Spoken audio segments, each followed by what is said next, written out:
Good morning, it's Thursday the 17th of September. Our team is standing by to take your calls. Do you have that crucial bit of information detectives need to crack their case?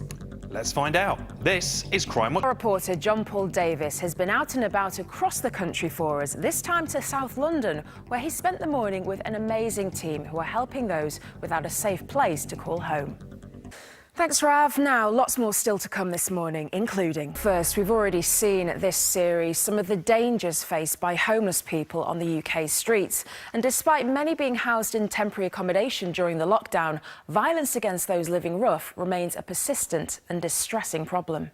Well, our reporter John Paul Davis has been to Brixton, South London, to see how a charity there has been trying to help the homeless.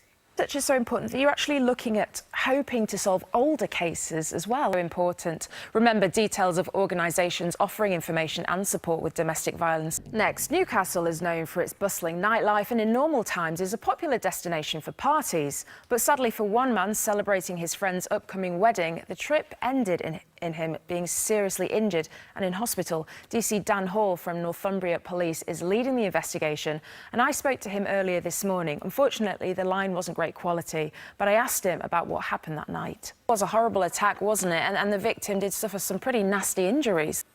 Well, if you think you can help, please pick up the phone now. And just to remind you, you can find all the details of this case and the other appeals we're featuring today on our website. Next, with incidents of fraud on the rise across the UK, we've been given special access to Merseyside Police's Economic Crime Unit to find out how they're hitting the criminals where it hurts.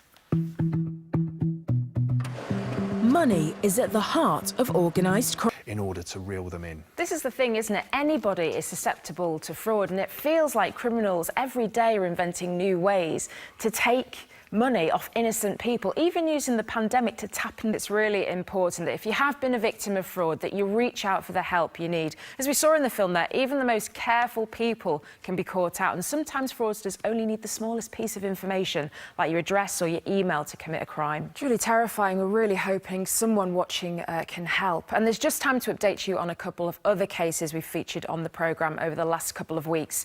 You may remember that last week we appealed for information after a bank robbery in Northampton, where officers in South Yorkshire say they've also received some really promising information in that dreadful fatal collision case that we showed on Monday's programme, where 64-year-old, because it really could make a big difference. And that's all for today. Tomorrow we'll be there. For more details about the crimes on today's programme, go to our website. But before we go, here's another look at this morning's faces. If any of them look familiar, pick up the phone and tell us where they are. We'll be back tomorrow morning at 9:15. Until then, take care.